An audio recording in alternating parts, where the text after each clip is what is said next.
today we wanted to talk about drag queen story time, also called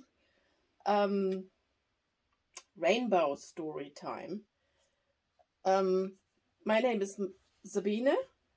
And I'm Maree. And before you ask, we don't have a PhD in child psychology, and we're also not biologists, although we do know what a dog is. We're not teachers, although once upon a time I trained as a kindergarten teacher, but that's a long time ago. And we're not parents, but together we have about over 130 years, is it? 135. 135 years of life experience. And believe it or not, it seems unbelievable now, but we were once children and we can remember very well many things. And we are also, we have siblings, we have nephews and nieces. So, and as lesbians, of course, we are concerned about not just the next generation of lesbians, but the next generation of children. We are concerned about child safeguarding as lesbians, especially as lesbians. Maree, do you want to talk about your experiences in Otaki? Yeah, I just want to add to what you said about that we're lesbians and we don't have children. We don't like what's going on in our name as lesbian under the rainbow umbrella. Yes.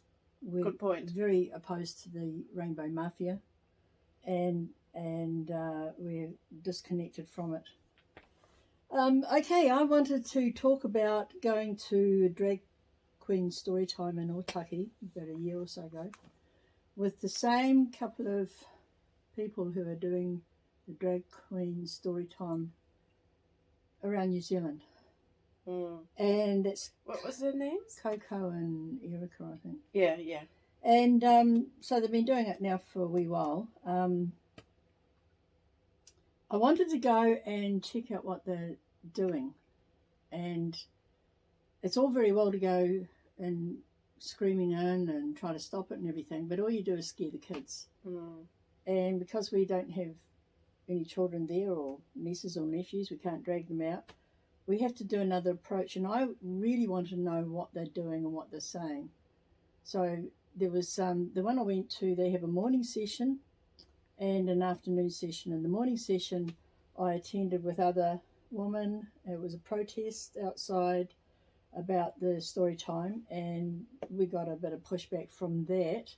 But myself and another lesbian, we went in to sit and hear what they were saying. And the morning session was, it's all age, what do you call it?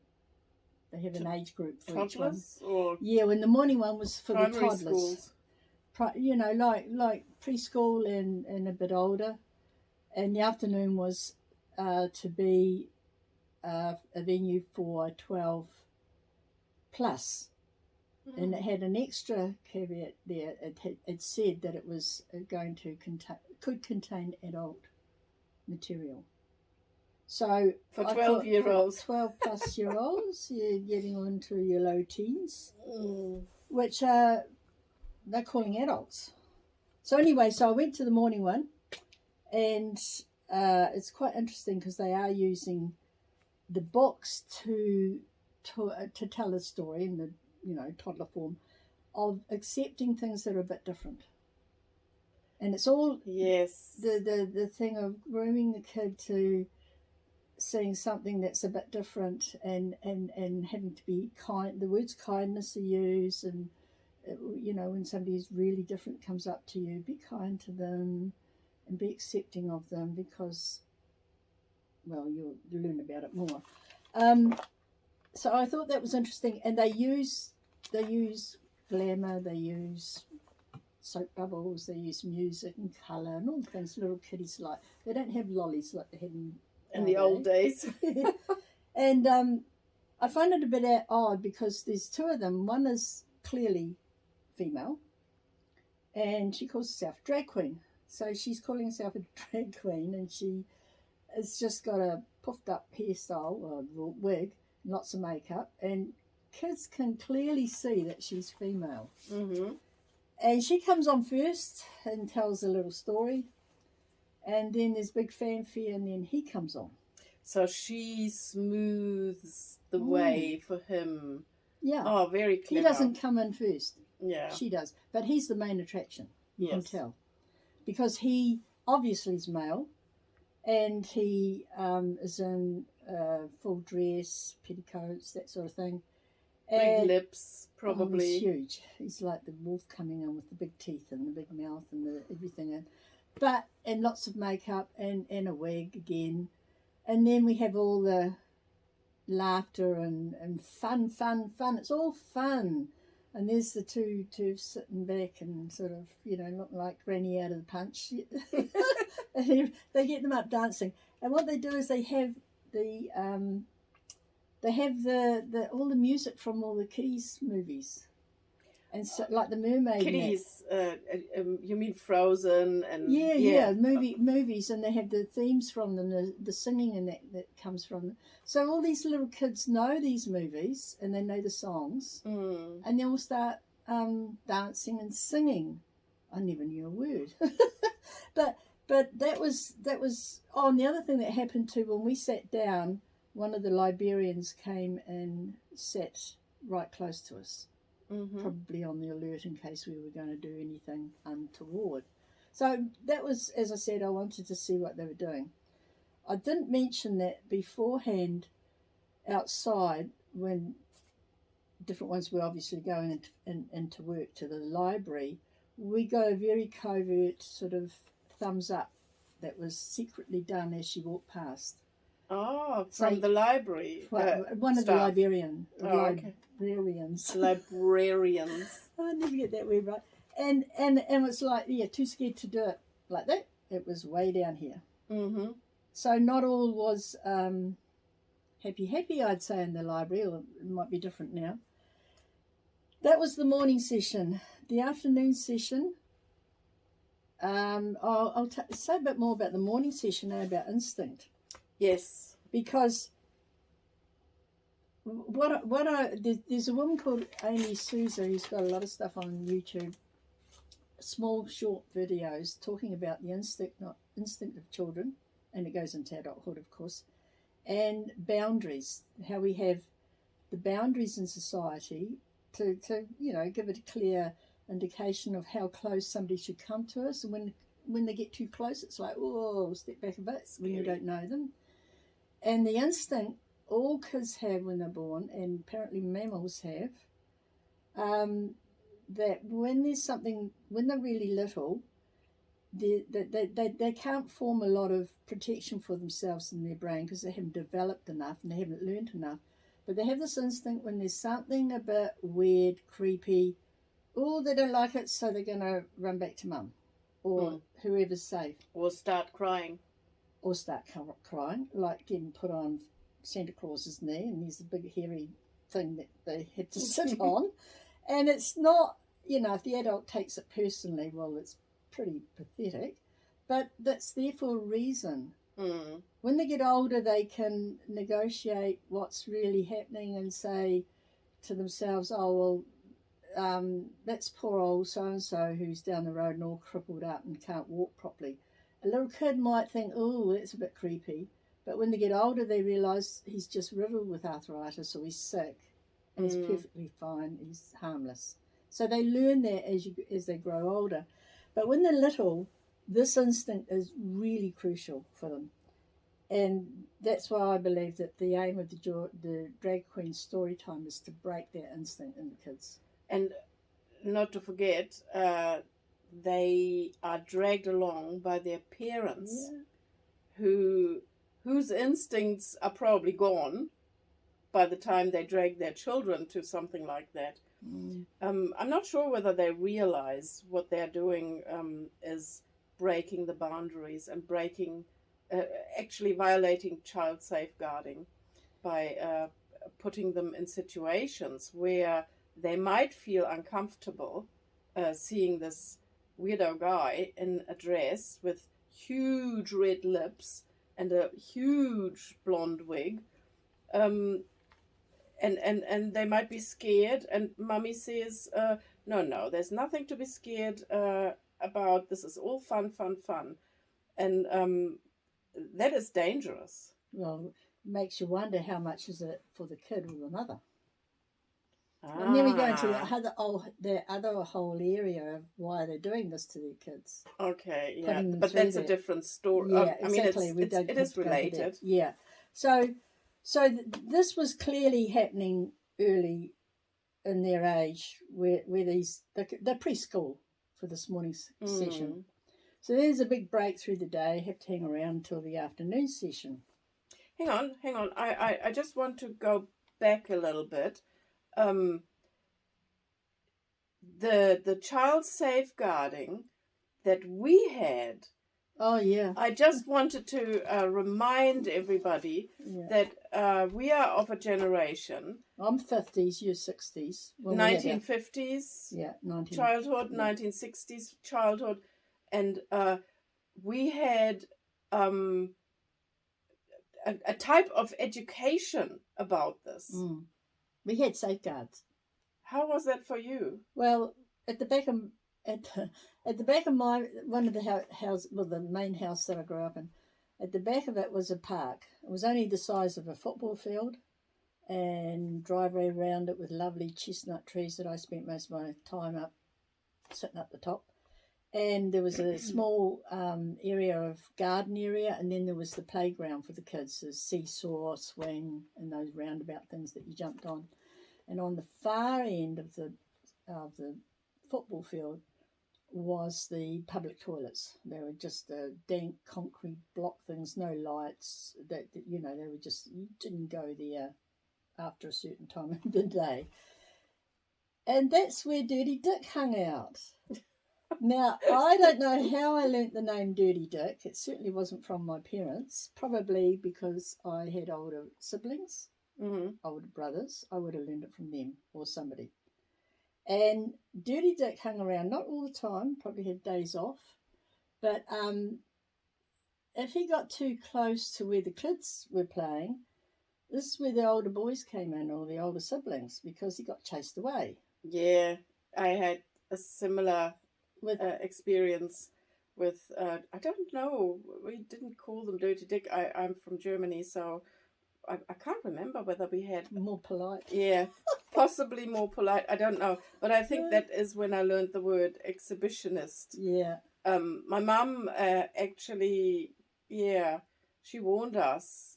We had not very many times in my life, but I probably a handful of times, I saw one. And we had the same kind of setup in the playground. I grew up on an estate with a playground and lots and lots of trees. It was just, trees were everywhere. So it was like living in a little, I don't know, in a little wooded area.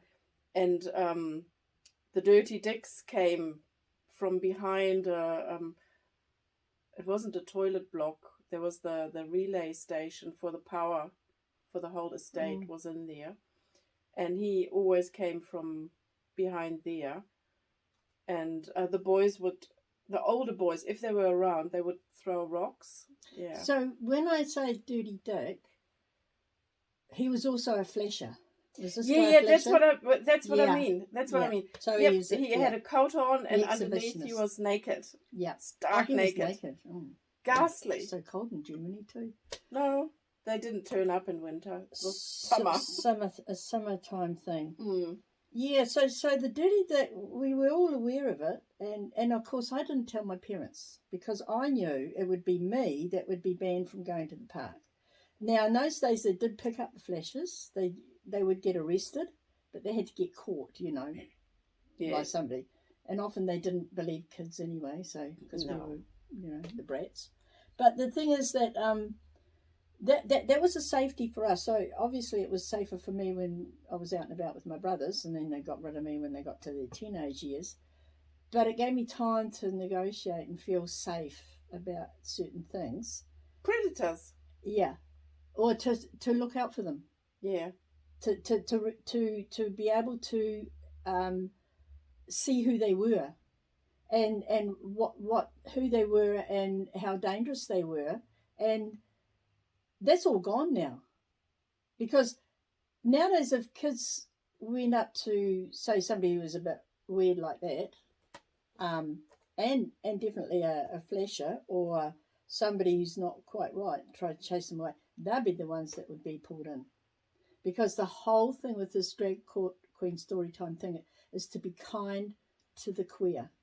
It's the normalizing of the abnormal. Yes. Yeah. Well, just not even abnormal, because it could be a physical thing. It's about anything that's sort of creepy. Yes. Creepy. It's a creepiness about it. And you didn't tell your parents? No, never talked to them once. Because I got jumped. I remember biking to a club. I must have been about 14 or 15, and down one of the avenues, a guy jumped out of the bushes at me. I knew if he got me, I was in big trouble, and I just pedalled like hell. I did a lot of sports when I was a little thing, and I was a little runty thing, so fighting wouldn't get me away from any adult, but I could, run, and I had. Did you have pepper spray? Oh, we're not allowed it, are we? God, you might as well take a paint can round with you. That might help. But that's another thing we need to talk about. Yeah, how we're not, later, as females, allowed to defend ourselves. But so anyway, and I never told my parents about that either, because I would have been not allowed to go out at that time. It was almost twilight. So I would have been the one that was stopped. My parents were, or my experience was quite different, because my mum sat us down, my younger brothers and myself, and she lectured us about the dirty dicks. I really can't. Exhibitionists. The exhibitionists. I really can't remember what the word was that they used, but she said not to be kind to strangers, not to approach, but to run away home straight away. That was the advice that she gave, or actually that was the orders she barked. It was not to go near them. Yep. Well, we were taught about stranger danger. They didn't call it that; they called it strangers, and we weren't told it was males, but we knew somehow the men were going to be more dangerous. Although nowadays the women are complicit in all of this stuff as well. And like there was always things happening. Like I remember one time my sister went to close the curtains because it was getting darker, where we were sitting and where we sat round at night and that round the table, and there was a bloke looking through the window, and she just got, because she was about to shut the curtains, and there he was, and you can joke about it now, but she screamed, and my brothers were out the door in a shot. Now this guy must have been so quick, because he'd had to jump over quite a high fence to get down the side of the house, and that he couldn't go right round the house where the gate was, because that's where the brothers came out of. So he must have jumped over the fence and down the road like a shot, and they didn't catch him. I don't know what they would have done with him, but that was around then, the peeping toms. And I remember a cop once years ago saying that they go through those layers, the flashes, the dirty, he didn't call them dirty dicks, they were known as flashes and that. And then they go into peeping toms, and then they trespass because they have to go on the property, get through to the windows in suburbs. And then they go into sort of the minor sex stuff like, stealing knickers off the clothesline and touching women as you go past them. And then they escalate into more serious, like rape or whatever. So they don't stay at one level. No. People say, oh, they're harmless. And that it's bad society for thinking terribly about these men. These flashes would come into this category. Well, there is John Uhler's YouTube channel, and he has worked with sexual predators for a long, long time, and we can said, put links to these. we put links up, and he said there's always a progression. They never stop, so they get bolder. Yeah. So now, because of all the this, how we have to be kind to the creepy, they can come in out of the cold. They can come into. They don't have to flash in the park. Yeah, and now because they have sex self-ID, they can just and all this push to make people who should be kept away from children and women's private spaces, like our only safe spaces. We've lost all that because now they can come in. But sex self-ID is a separate issue that we might want to touch at a separate talk. We don't want to mix it all up now. No, but it's all linking into it is linked. Getting to the kids when they're really young, and how do you get them? The younger they get them, the more that they can sort of keep them, start brainwashing them. Now, if you have men hanging around in the old days when I was a kid, around where the kids play, someone would always either the kids would chase them away, the older boys, or they'd be reported, or somebody would go, "Oh, g'day, mate, what are you doing here? Where's your kids?" or something like that. They'd be policed in some way. Now there's nothing, because now the public are told. Now we have to accept them. We have not only accept them, they have free range.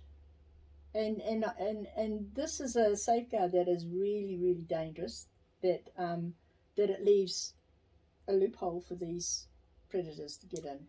What I find especially galling is that the general public, at least here in New Zealand, are not really up to date with what's going on. Because at our Friday protest that we do, weather permitting, every Friday, we still come across a lot of people who say, "But surely this doesn't happen here." And it does happen here.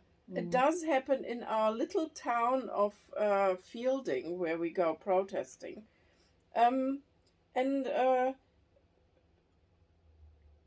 Part of the reason why the public doesn't know about this is our really biased legacy media, who don't report on this. And if they do, they focus, for example, on the vandalism of overpainting rainbow crossings. They're not even thinking of the children. No, there's nothing there about. Hang on a minute, this is about kids. There's no concern, no interest. Yeah, there's not actually, and that is something that really irks me. It irks me a lot because they're concentrating on. We have to be kind to the 0.001% of the marginalised. No thought about children and protecting them from like these safeguards that we had. And what are these drag queens doing dressed up the way they are, which is a highly sexualized, it's cross-dressing and reading to children. What on earth has that got to do with a children's activity? And well, they're not reading in old folks' home. They're not reading in hospitals or hospices. Why not? And they're not reading. They're not reading fairy tales. They're reading about transing. Well, if they can get away with it, yes. Well, they are reading about that because that other video that was put up by McCoskrie clearly shows an interview with these two. Erica, and they actually say that they are there for these young ones who want to trans or whatever. So they actually admit they're doing that. That's part of it. Oh yeah, we have to link to that video. That's interesting. So yeah, have that down in the links at the bottom. So they're breaking the instant. And what was the other thing? There was two things they're doing that as far as I can see. they're breaking the instinct, and they're telling the kids that they have to be kind to something that is an oddity for them.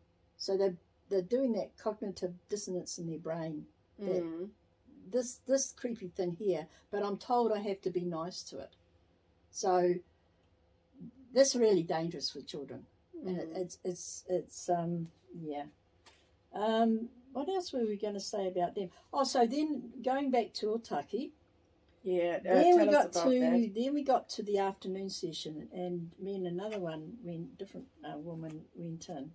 Now I had a T-shirt on that had lesbian across the front, because I want people to see that there's people like us lesbians who are totally opposed to it as well.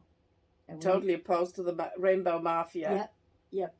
And what I find interesting is they're coming in under that umbrella of the rainbow still. And why? And I think it's because they know they yet can't come in themselves. And the rainbow was originally lesbian and gay, LGBT. And the T's now and the Q's have come in, and they use the rainbow, and sometimes they'll put the tranny little triangle thing in there, and everybody's saying, well, what does it all mean and all this. It does. The one thing now that happens with this symbol is I see it and I have a really bad feeling in my stomach. If I sit in the window of a shop, I won't go there and shop. I think it's become a symbol of coercion, of danger, of a brainwashing of kids, of a whole young generation of people that desperately want to have something, and so they are groomed in a certain way. For me, it's a symbol for the breakdown of society, really. Yeah. It's really that bad. Yeah. And you can't get it back. We will never get this back. Not for maybe 1,000 years or so. But I don't think we can. Definitely not for a few generations, because it now does represent that rainbow. They call it community, and there's no such thing as a rainbow community. But there was something else I wanted to bring up about that. Oh, so then I went to the afternoon one, and there they are. They have the rainbow. They call it rainbow story time, don't they? I think that's the name. So they're still using the rainbow. They don't just say, oh, this is for transgender or drag queens and transgender and queer. They don't. They use the rainbow. It's a rainbow. It's all nice. They're using it because they can't come in on their own at the moment. And when they will, we'll know about it. So anyway, they come at the afternoon session was for the 12 plus. That was the one I was most disturbed about, because going into that venue, it was an upstairs venue, I had a big burly guy called Ian, one of the librarians, who... or was he security? No, he was a librarian. They don't have security in the library. Well, they didn't then, I'm certain of it. But did I mention that in the morning session, one of the librarian men came up and sat right in front of where myself and the other woman were viewing. To keep an eye on you. In case we jumped up and did anything. They definitely were watching us and sitting there close. And then in this afternoon, this big burly guy comes up to me, and he wouldn't let me in. He physically stopped me. And I said, what are you doing? I shoved my chest out, and I had lesbian cross on my T-shirt. I said, I'm part of this rainbow community. Why are you stopping me? He said, oh no, I saw you this morning at the protest. And I said, yes, and I went inside, and there was no trouble, was there? And he said, I have to get permission. So he wouldn't let me go in, and then he said, you have to wait here, and he would have thrown me out. And they can do that in the library. They can call the cops to make you leave. So, or, if you don't leave, you get arrested. And so he then went and got permission, and they said, obviously, that I could go up. When I got up there, I did a little bit of filming on my cell phone, and I just filmed the venue, and we may or may not have a shot of that. And the two, what would you call them, child groomers hadn't arrived at the time, and there was a couple of young teenagers there. There was mother coming with them kids. Oh, that's the sellout crowd. That was the sellout crowd, yeah. There. In fact, one lot of them left because one of the mothers had the toddlers, and she decided maybe she would just take them away because they were playing up a bit by this stage, I think. Got too excited by the glamour in the morning, probably. And the other one had older, they were girls, and they were older than maybe 7, 8, 9, something like that. But what I thought was really interesting is 3 lone men, adult men, came in. And sat, by themselves? Yeah, no kids. And they sat, they sat very distantly from each other. And now I've been to clubs and venues where you have men who arrive and they don't know each other. And they'll go up and say, no, shake hands, do the male thing. They bond, they cross-bond through, whether it's race or class or whatever, and they're all just mates, they're male. These guys were 1, 2, 3, totally separate from each other. There was one on my left, I'd say he was a gay boy, and he was asking questions about how to be a drag queen. You can do courses on it here. In fact, Really? in the States, one of the universities, they do a paper about it. They have a paper about it. And when I looked at some of what the content was in the paper, they show very clearly what their intent is, because it actually pushes the people doing the paper that they should get more and more sexualized with what they're doing. Okay. And we haven't quite got to that giddy height yet in New Zealand. They're working on it though.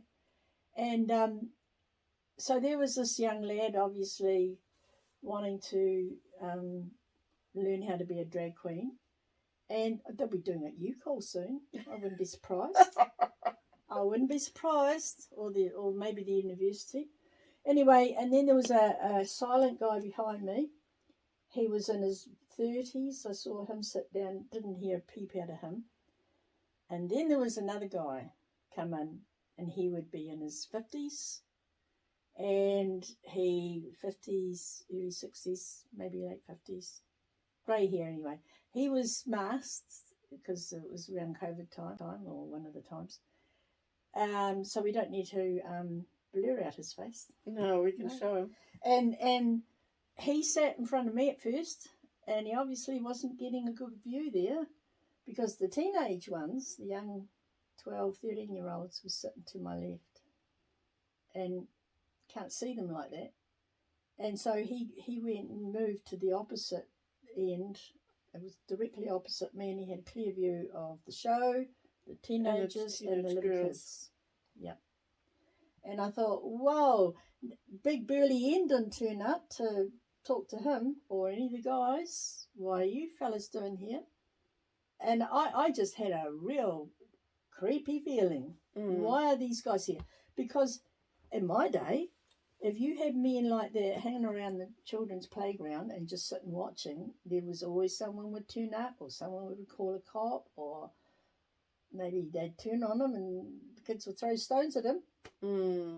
What on earth would they do there? And that would be a good, there you go, Simon Anderson. Get your video going outside these venues. These guys will not be going in if they think they're being filmed, I'm sure. Or maybe they're so brazen nowadays. I mean, they've got everything behind them. Yeah. They've got a free rein to do what they like. Don't be nasty to the You're not allowed to be nasty. We haven't got the hate law in yet, like they've got in Scotland, to try and stop people talking about this sort of thing like we're doing. But yeah, so I thought that was rather creepy. And then the 2 stars came on, and they said straight away that they didn't want anybody filming because there may be some vulnerable people there who didn't want to go on film. And I thought, which ones would they be? The blokes coming in or the kiddies? Well, you never know. Hard to say. They cover themselves. And the other thing I realised too is that they probably were changing the venue to suit, I mean, not the venue, they were changing the curriculum to suit whoever was there. So there ended up about 4 women who come in like me and wanted to know what was happening. And I suspect that they changed what they were going to talk about because we were obviously sitting there researching. Not undercover enough. No, we didn't go undercover at all, actually. But and I suspect it might have taken a different turn if we hadn't been there. You have to borrow a child. Eh? You have to borrow a child who next knows? time. Or the reading material, because he had to change. The Erica thing had to change. He said, because of who was there, they changed a book that they were reading. Mm-hmm. So they clearly had certain books they'd read depending on who's there. And as I said, you don't know, and the things need to be closed down. Well, we need some pushback on that. That's for sure. Definitely. That's for sure. So yeah. How do you mean pushback? Well, we need people to wake up to the fact that these adult entertainers are demanding and getting access to children. I mean, that's the whole point. The normalizing of kink and the breaking down of boundaries and I think this is all part of destroying society, destroying the family bonds, destroying everything. Yeah, and I do think people don't realize that it is just one little puzzle piece in a whole picture of safeguarding issues and a whole picture of the erasure of women's rights, the erasure of sex. I mean, that is a very big thing in the transgender community. That the sex is being erased for the nebulous thing of gender. Which doesn't exist. Nobody has a gender. That's a weird thing. But I think this is all fitting together, and yeah. Yeah. I don't want to waffle on. Well, as I said, I think that it's the whole aim is to get them really young. And the parents have been, and society have been snaffled too, because we had all those years of Jacinda Ardern telling everybody to be kind to each other. And this is where it all crept in. She did so much damage with all that. And I'm really kind, but not to this lot. No, I'm not very kind. I'm very, very selective with my kindness, thank you very much. But and the thing is that as an adult, you've got a brain, you can go and use it and look up stuff. A child doesn't have that now, and they have no safety mechanisms at all because they've been erased. And so that's the danger I see of this whole story time thing. And like you said before about the media going on about vandalism, there was all this stuff about the vandalism that happened in Gisborne and that. What about the kids? Yeah, that's what I said. And there's nobody. They're not interested at all. And because they're so biased, they don't show why people are really. Well, they interviewed a few, but they need to talk to more people about why this is so bad. And they don't put that on the media. They only show the ones up who are. I think the parents have every right to go and go ballistic. Yeah. And because I'm not a parent, I have to do it another way. And this is one way we have of maybe getting out what we think about it, is to do it like this, because I don't know how else to do it. Yeah. What can people do? I think getting informing yourself, and we will put some links in the description box down below, and maybe check them out. There are quite a few organizations that give information for parents and about the drag queen story time. There's quite a bit of information out there that you can check out. And the thing is too that they have every right to say, I don't like this. Parents. Yeah. Yeah. And also It's public money. All decent adults should be aware when they're in public if there's a child that's in need of help.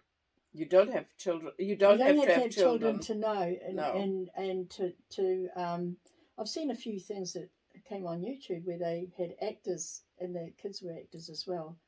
And they have a stranger going up to a child to see what other people would do. Yes. And the child saying, "Oh, that's not my father," or whoever. And in all the cases I saw, the complete stranger, the adult, said, "Oh, I'm not convinced that the boy saying that you're not the father. I don't want you to come close." And no, I think we need to wait for his parent to turn up and stuff like that. Decent people will do that. And and that's the thing. It's like the same. The other thing, that decent men don't go into women's toilets or changing rooms. That's another thing I want to talk about. And so I think that we've had a lot of media that seems to be totally captured by this ideology.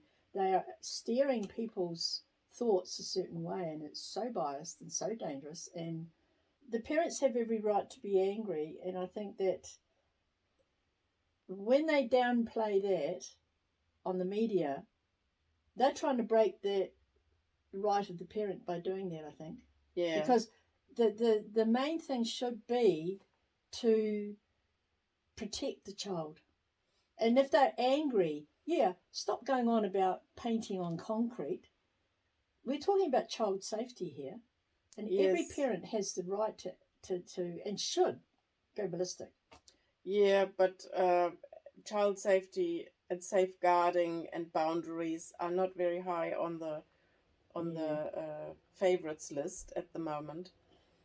With a neglected. Sorry. Yep. No, go ahead. You said something about the Rainbow Mafia. Can you talk about those youth organisations a little bit? Because the grooming of these kids is to steer them into these groups that are, rainbow related. Well, they have the backing of not only the backing, financial backing of very powerful, even bigger organizations. But here in New Zealand, I know that Rainbow Youth, gender minorities, Inside Out, they all have, in my opinion, undue influence on, for example, government departments, local councils, libraries, for example. I mean, I don't think they approached libraries for the Rainbow Story Time. I think it was what did we hear? The tiny library in Hawera, which is a very small town here in New Zealand. They apparently approached Erica and Coco. Well, Coco, because she was a dance. Her profession is a dance teacher. Yeah. But that's interesting because she was also interviewed on the platform by Sean Plunkett, and that's where he weaseled out of her that it came in from America, and the Rainbow Story Time idea has come the drag queen, and then Hawera, it was the library there who approached her to come and do Rainbow Story Time. So she then had to set up, she called it a curriculum. Curriculum. Oh, and that's what people should realise too, is the taxpayers paying for this. And the library's paying them the rates. The people are paying. I hope they enjoy their money going towards this sort of shit, or whatever. I shouldn't say that. But it's sort of like how all these men, these creepy men that are getting into women's sports and calling themselves trans, they're like failed athletes. And they're creaming the women's sports because they've got the male thing. This sounds to me like a failed teacher getting into drag queen story time because it's available set up now and getting paid for it. And hey, shall we wrap this up? And oh, there was the thing that they've erased the word lesbian and gay in their website. Oh yes, that's true. On the Rainbow Youth and on the website of Inside Out, the word lesbian or gay is not mentioned once. I think it's all sexuality's gone. It's only gender. It's only gender. So it's practically the erasure of homosexuals, well, and heterosexuals, it's both sexualities, is gone. And so lesbians are being erased. Well, they're trying to erase sexuality too. Yes. By calling everybody on a gender spectrum. But yeah, this is the. Maybe we can do a separate talk about the erasure of lesbians and the coercion of lesbians to accept men, and all of that. That's a separate thing. Let's do that another time. But that was all we wanted to say today. We'll see how popular it is. Well, I think adults should be really concerned out there that this is happening. Yeah. This is training a whole generation into sterilisation. They're grabbing kids that are a little bit, got traumas of some kind. And it's a little bit of eugenics going on here as well. It's nasty, nasty stuff. Yep, there's lots of food for new episodes, so let's wrap this up today. Okay. Super duper. See you next time.